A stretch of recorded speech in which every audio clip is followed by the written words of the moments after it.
Assalamualaikum warahmatullahi wabarakatuh. Perkenalkan, nama saya Ardi Mulia, NIM 2522051. Nah, di sini saya akan membuat sebuah video untuk menyelesaikan sebuah UAS dari Bapak Rian Amanda untuk menyelesaikan mata kuliah Janir. Nah, di sini saya akan menjelaskan 4 materi. Yang pertama itu ada antena, yang kedua itu adalah internet satelit, yang ketiga itu jaringan seluler, yang keempat atau yang terakhir yaitu jaringan ADHC. Nah, yang pertama yaitu antena. Nah, definisi umum dari antena ini adalah alat yang digunakan untuk memancarkan dan gelombang elektromagnetik dalam sistem komunikasi nirkabel. Nah, antena bekerja berdasarkan prinsip konversi energi listrik menjadi gelombang radio atau saat transmisi dan sebaliknya. Nah, gelombang radio itu menjadi energi listrik saat penerimaan dari radio tersebut. Nah, dalam konteks komunikasi modern, antena sangat penting karena menjadi penghubung utama antara perangkat pengirim dan penerima sinyal dalam berbagai sistem seperti televisi, wifi, satelit, radio, hingga jaringan seluler lainnya. Nah, dengan kata lain, tanpa adanya antena, komunikasi nirkabel atau tanpa kabel tidak akan bisa dilakukan karena sinyal tidak akan bisa keluar dari perangkat, maupun masuk ke perangkat lainnya. Nah, maka dari itu antena adalah komponen vital dalam sistem komunikasi modern, baik itu menara seluler, pesawat, satelit, router wifi maupun HP. Nah, tujuan dan manfaat dari antena itu adalah tujuannya adalah untuk mengirim sinyal dari pemancar ke ruang bebas dan menangkap sinyal yang datang dari ruang bebas ke penerima. Nah, manfaatnya yaitu yang pertama itu memungkinkan komunikasi nirkabel jarak jauh. Nah, maksudnya itu adalah antena ini berperan penting dalam memungkinkan komunikasi tanpa kabel antara dua perangkat, bahkan dalam jarak yang sangat jauh. Misalnya antena parabola yang digunakan dalam komunikasi satelit biasanya bisa mengirimkan sinyal dari bumi ke luar angkasa. Nah, kemudian dipantulkan kembali ke titik lain di bumi. Nah, tanpa antena kita tidak akan bisa mengakses internet satelit, melakukan panggilan telepon antar negara, atau bahkan menonton siaran langsung dari luar negeri. Nah, antena juga digunakan di sistem seluler, sehingga kita bisa tetap terhubung meskipun sedang berpergian ke daerah terpencil. Nah, manfaat kedua yaitu menghemat kabel dan biaya infrastruktur. Nah, dengan menggunakan antena, kita tidak perlu menarik kabel dari jaringan ke setiap lokasi, apalagi di tempat yang sulit dijangkau atau tempat-tempat terpencil seperti pergunungan, hutan, atau daerah kepulauan. Nah, misalnya untuk menyambung internet ke sebuah desa terpencil, kalau lebih praktis dan mudah menggunakan antena dan koneksi satelit daripada membangun jaringan kabel optik yang bisa memakan biaya miliaran. Nah, oleh karena itu antena menjadi solusi hemat untuk penyebaran teknologi komunikasi ke seluruh pelosok negeri. Nah, yang selanjutnya atau yang ketiga yaitu memfasilitasi komunikasi dua arah. Nah, maksudnya antena tidak hanya memancarkan sinyal tetapi juga bisa menerima sinyal balik, sehingga memungkinkan komunikasi dua arah. Ini yang membuat kita bisa berteleponan, melakukan video call dan lainnya, atau bertukar data secara real time. Nah, contohnya yaitu saat kita menelpon teman menggunakan HP, antena di HP bisa kita mengirimkan suara ke menara BTS dan di saat yang sama menerima suara dari lawan bicara. Proses ini terus berlangsung secara bolak-balik dan setiap itu dikemungkinkan karena fungsi antena sebagai pengirim sekaligus penerima. Nah, komponen atau bagian-bagian dari antena, umumnya antena terdiri dari beberapa komponen. Yang terpenting pertama itu radiator. Nah, radiator adalah bagian utama dari antena yang benar-benar memancarkan gelombang elektromagnetik ke udara. Ini adalah bagian dari yang bekerja langsung saat arus listrik dari pemancar dikonversi menjadi gelombang radio. Nah, dalam antena misalnya ada radiator biasanya berupa elemen tengah, sering disebut juga driven element. Nah, tanpa radiator sinyal tidak akan bisa keluar dari sistem sehingga komunikasi nirkabel tidak dapat terjadi. Nah, contohnya itu seperti pada antena televisi. Nah, antena televisi pada rumah itu kan, batang logam utama yang langsung terhubung ke kabel adalah kan bagian radiatornya itu. Nah, yang kedua itu reflektor.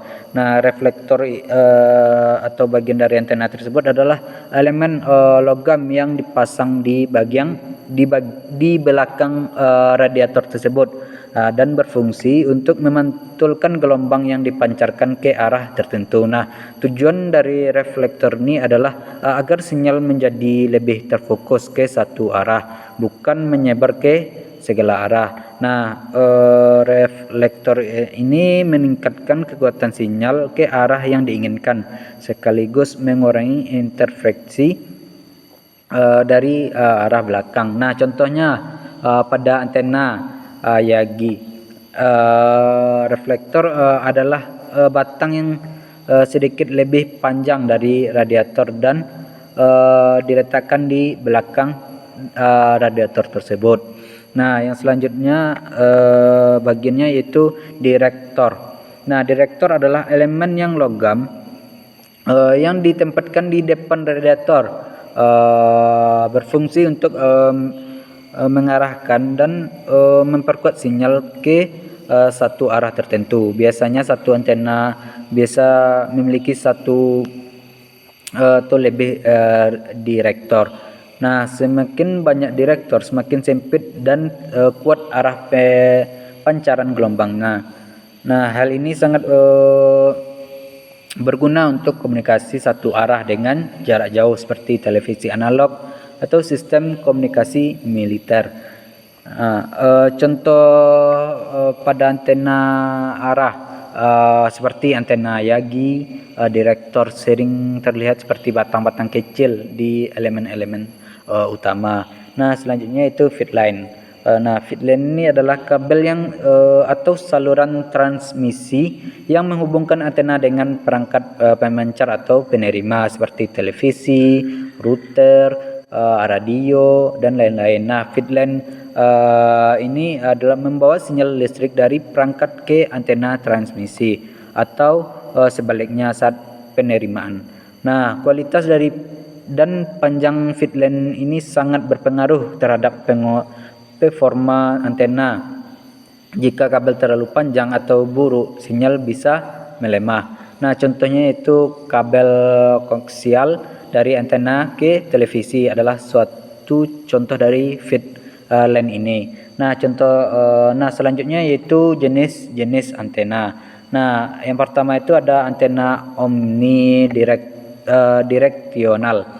Nah, antena ini adalah antena yang memancarkan sinyal ke segala arah secara merata dan dalam bidang horizontal.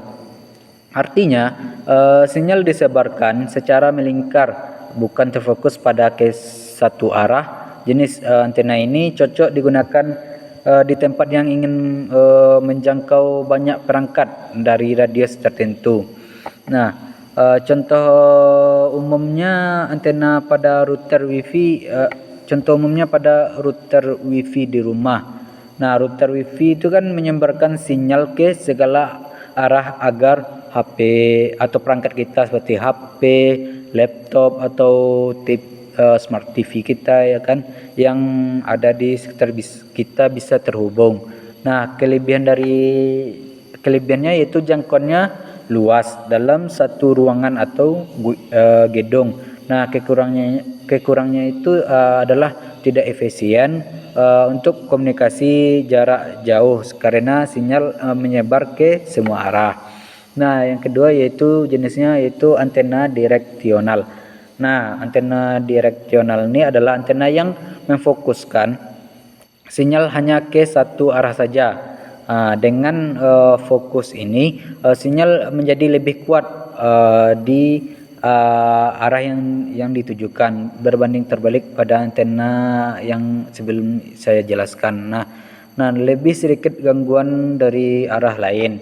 Nah, jenis ini sering digunakan untuk komunikasi jarak jauh seperti antar gedung atau antar menara. Nah, contoh antenanya itu adalah antena parabola yang mengarah ke satelit atau antena pemancar jaringan point to point. Nah, kelebihannya antena ini adalah jangkauannya lebih jauh dan sinyalnya lebih kuat pastinya. Nah, kekurangannya itu harusnya diarahkan secara tepat ke perangkat atau tujuan perangkat itu harus tepat. Nah, selanjutnya yaitu Yagi antena. Nah, Yagi antena ini adalah jenis antena direksional yang terdiri dari satu radiator, satu reflektor, dan satu atau lebih direktor. Nah, antena ini sangat populer karena harganya murah dan performanya cukup baik.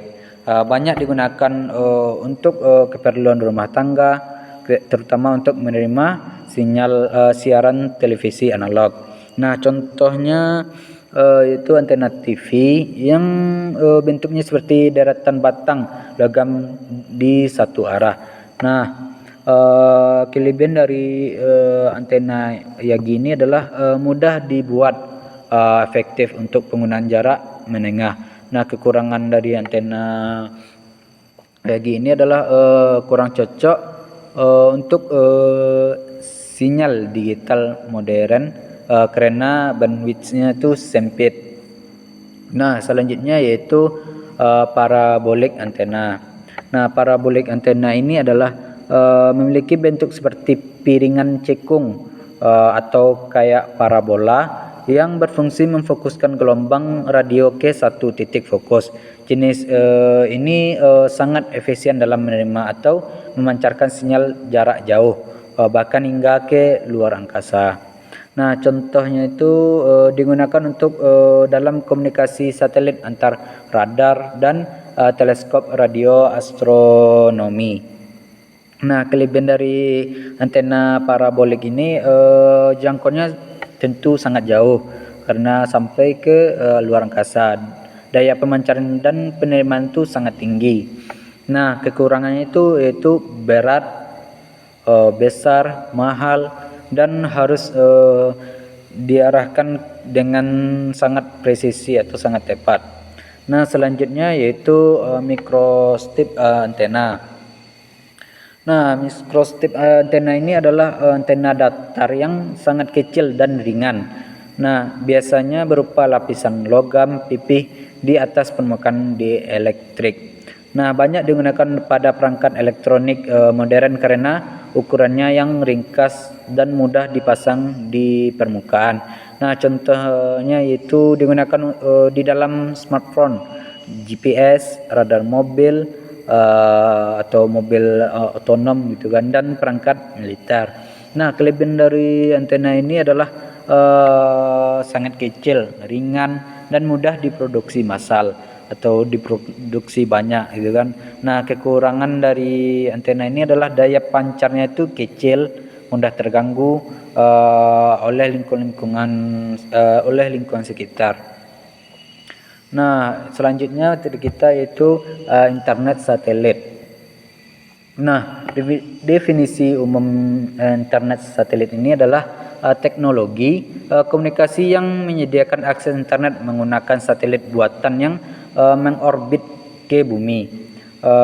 Tidak seperti jaringan kabel optik atau seluler yang mengandalkan infrastruktur fisik di daratan. Internet satelit ini mengandalkan sinyal radio yang dikirim dari ke satelit di luar angkasa.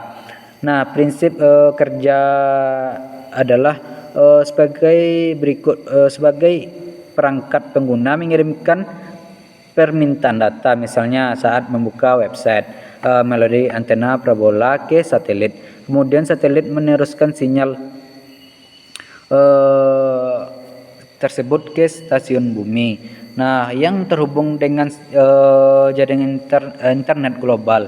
Nah, setelah itu data dikirim kembali melalui jalur yang sama ke pengguna. Nah, teknologi internet satelit ini sangat penting, terutama untuk wilayah yang tidak memiliki infrastruktur jaringan, seperti yang saya sebutkan tadi, ke daerah terpencil seperti pergunungan, hutan, atau lokasi bencana. Nah, tujuan atau manfaat dari internet satelit ini yaitu dikembangkan bukan hanya untuk menggantikan jaringan kabel, tetapi juga melengkapi dan memperluas cakupan akses internet ke seluruh wilayah dunia, termasuk yang paling sulit dijangkau sekalipun. Nah, yang pertama itu ada memberikan akses internet di daerah pelosok. Nah, di Indonesia masih banyak daerah terpencil yang belum terjangkau jaringan kabel atau sinyal seluler. Nah, internet satelit hadir sebagai solusi utama untuk menghubungkan daerah-daerah seperti pegunungan, Papua, Kepulauan Seribu hingga desa-desa di Kalimantan dan Maluku. Nah, tanpa internet satelit, banyak sekolah atau puskesmas dan kantor di desa ini tidak akan bisa terkoneksi. Nah, yang selanjutnya yaitu menyediakan konektivitas darurat saat bencana. Nah, saat terjadi bencana alam seperti gempa bumi, tsunami, atau banjir besar, jaringan komunikasi konvensional sekaligus sering kali putus karena bencana tadi. Nah, dalam kondisi ini, internet satelit menjadi penyelamat. Lembaga seperti BNPB yang sering menggunakan perangkat internet satelit portabel untuk tetap berkoordinasi di lapangan saat semua jaringan lain mati. Nah, selanjutnya yaitu untuk alternatif atau backup jaringan utama. Nah, bagi kapal laut, pesawat atau tambang di tengah hutan, penggunaan jaringan kabel tidak memungkinkan. Dalam hal ini, internet sharing satelit menjadi satu-satunya opsi. Nah, selanjutnya itu yang ketiga itu komponen sistem internet satelit. Agar sistem bisa berjalan lancar, dibutuhkan sejumlah komponen seperti yang saling terhubung. Nah, yang pertama itu pastinya satelit. Nah, satelit ini bertindak sebagai relay di luar angkasa. Ia menerima sinyal dari bumi dan mengirimkannya kembali ke lokasi tujuan. Nah, satelit ini bisa berupa GEO, MEO, atau LEO yang tergantung pada ketinggian orbitnya. Nah, masing-masing ini memiliki kelebihan dan kekurangan yang akan dijelaskan pada poin-poin berikutnya. Nah, yang selanjutnya yaitu tentu adanya ground station atau gateway. Nah, yang gateway ini adalah stasiun penerima besar di bumi yang terhubung langsung dengan jaringan internet. Nah, semua data dari pengguna akan diteruskan ke gateway ini oleh satelit. Nah, dan sebaliknya. Nah, gateway ini biasanya berada di kota besar dan memiliki koneksi langsung ke backbone internet. Nah, yang selanjutnya itu tentu adanya very small aperture terminal. Nah, Ini adalah antena parabola kecil yang dipasang di tempat pengguna seperti kantor desa, sekolah, atau atas kendaraan. Nah, ini yang menangkap sinyal dari satelit dan mengirimkan ke modem. Nah, ukuran yang kecil membuat mudah dipasang di banyak lokasi, bahkan daerah-daerah yang terpencil. Nah, selanjutnya yaitu ada modem satelit. Nah, modem ini adalah perangkat yang menggunakan sinyal analog dari VSA tadi, VSAT tadi atau yang di atas tadi menjadi data digital sehingga bisa digunakan oleh laptop, smartphone, atau router WiFi. Nah, fungsinya mirip seperti modem biasa, hanya saja ini khusus untuk sinyal satelit. Nah, yang selanjutnya itu jenis satelit berdasarkan orbit. Nah, satelit untuk internet tidak semuanya berada di posisi yang sama berdasarkan tinggiannya dari permukaan bumi. Satelit ini dibedakan menjadi 3 jenis utama, yaitu kan yang saya telah sebutkan tadi. Yang pertama itu kan GEO atau geostationary orbit. Nah, ini adalah permukaan bumi dan pengorbitan searah dengan rotasi bumi karena kecepatannya seimbang dan rotasi bumi. Satelit ini tampak diam di satu titik di langit. Nah, selanjutnya yaitu ada LEO atau Low Earth Orbit. Nah, satelit ini adalah berada hanya di ketinggian 500 sampai 2000 km. Nah, karena jaraknya lebih dekat, jadi latensinya itu lebih rendah dan koneksinya itu lebih cepat. Namun, karena jangkauannya sempit, dibutuhkan banyak satelit yang mencakup seluruh bumi. Nah, yang selanjutnya yaitu MEO atau Medium Earth Orbit. MEO ini adalah berada di ketinggian 8.000 atau sampai 20.000 km. Nah, berada di antara GEO dan LEO tadi. Nah, satelit ini digunakan untuk navigasi GPS dan juga untuk internet. Nah, selanjutnya yaitu yang kelima, contoh penggunaan internet satelit. Nah, contohnya itu pertama itu pedalaman Papua. Banyak sekolah di Papua menggunakan internet satelit agar guru dan siswa tetap bisa belajar daring dan mengakses informasi. Nah, yang selanjutnya itu kapal dan pesawat. Nah, yang selanjutnya itu di daerah-daerah pertambangan seperti yang di Kalimantan. Nah, di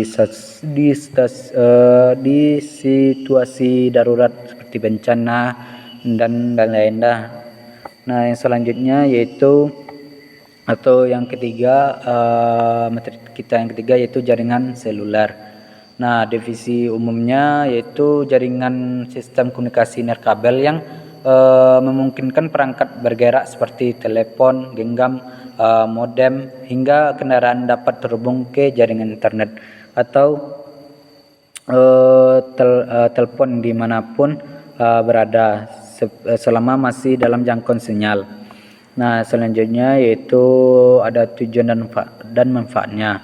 Nah, jaringan seluler diciptakan untuk memenuhi kebutuhan komunikasi manusia yang tidak bisa selalu berada di suatu tempat, dan sekarang berkembang menjadi sistem komunikasi yang mendukung seluruh aspek kehidupan digital. Nah, ada tujuannya itu yang pertama itu ada mobilitas tinggi. Nah, keunggulannya itu kemampuannya itu digunakan dalam kondisi bergerak. Kita bisa menelpon atau mengakses internet sambil berpindah-pindah tempat. Nah, selanjutnya yaitu yang B, akses internet cepat. Nah, sejak hadirnya teknologi 4G dan 5G, jaringan seluler ini tidak hanya digunakan untuk komunikasi suara dan pesan singkat, tetapi juga untuk akses internet berkecepatan tinggi. Nah, yang selanjutnya yaitu komunikasi real time. Nah, jaringan seluler ini memungkinkan kita berkomunikasi secara langsung atau real time tanpa jeda atau berhenti, baik lewat atau maupun video, lewat suara ataupun maupun video call gitu kan. Ini sangat krusial atau sangat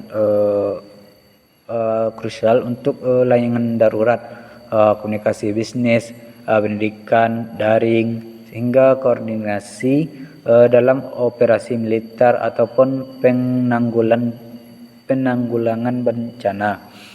Nah, selanjutnya itu ada komponen utama. Nah, komponen utama dari jaringan seluler ini bisa berjalan dengan lancar. Terdapat beberapa komponen penting yang saling terintegrasi. Nah, yang pertama itu ada headphone. Nah, perangkat utama yang digunakan oleh pengguna seperti HP, tablet, modem atau perangkat IoT disebut juga user equipment. Nah, perangkat ini menerima dan mengirim sinyal dari dan ke BTS. Nah, yang selanjutnya itu ada BTS. Nah, BTS ini adalah menara pemancar yang memancarkan dan menerima sinyal radio dalam satu sel atau satu BTS, biasanya menjangkau radius beberapa kilometer tergantung kondisi geografis dan teknologi yang digunakan. Di kota besar BTS ini dipasang lebih rapat karena jumlah perangkat lebih padat. Nah, yang selanjutnya yaitu ada Mobile Switching Center atau MSC. Nah, MSC ini adalah pusat pengendali yang mengatur perpindahan koneksi antar BTS saat penggunaan berpindah tempat. Nah, selanjutnya itu ada backhaul. Nah, backhaul ini adalah jalur penghubung dari BTS ke pusat jaringan atau internet. Nah, biasanya berupa kabel fiber optik atau microwave link. Nah, selanjutnya yaitu jenis teknologi jaringan seluler. Nah, yang pertama itu adalah 1G atau analog hanya suara. Nah, yang kedua yaitu ada 2G atau digital atau suara dan bisa sekali SMS atau ngirim pesan. Nah, yang selanjutnya yaitu ada 3G. Nah, data dan multimedia sudah bisa digunakan untuk memperkenalkan data berkecepatan lumayan tinggi yang mungkin kita untuk browsing internet dan mengirim email. Nah, selanjutnya yaitu yang kita gunakan pada zaman sekarang yaitu 4G. Nah, kecepatannya tinggi, mungkin bisa untuk live streaming. Nah, 4G ini memberikan kecepatan internet yang lebih tinggi daripada 3G yang sebelumnya, memungkinkan live streaming video call dan game online dengan lancar. Nah, selanjutnya ada 5G. Nah, 5G ini udah lumayan banyak masuk ke Indonesia karena latensinya rendah dan IoT mobilitasnya otonom. Nah, 5G ini adalah revolusi yang baru dalam jaringan seluler. Nah, teknologi ini menawarkan latensi yang sangat rendah di bawah 10 milidetik yang memungkinkan pengguna dalam mobil otonom, pabrik pintar, operasi jarak jauh dan jaringan IoT. Nah, selanjutnya itu ada contoh penggunaan jaringan seluler. Nah, yang pertama itu ada akses internet di HP menggunakan 4G atau 5G tadi. Kita bisa menggunakan media sosial seperti nonton YouTube, bermain game dan lain-lainnya. Nah, yang selanjutnya itu penggunaan e-wallet dan transportasi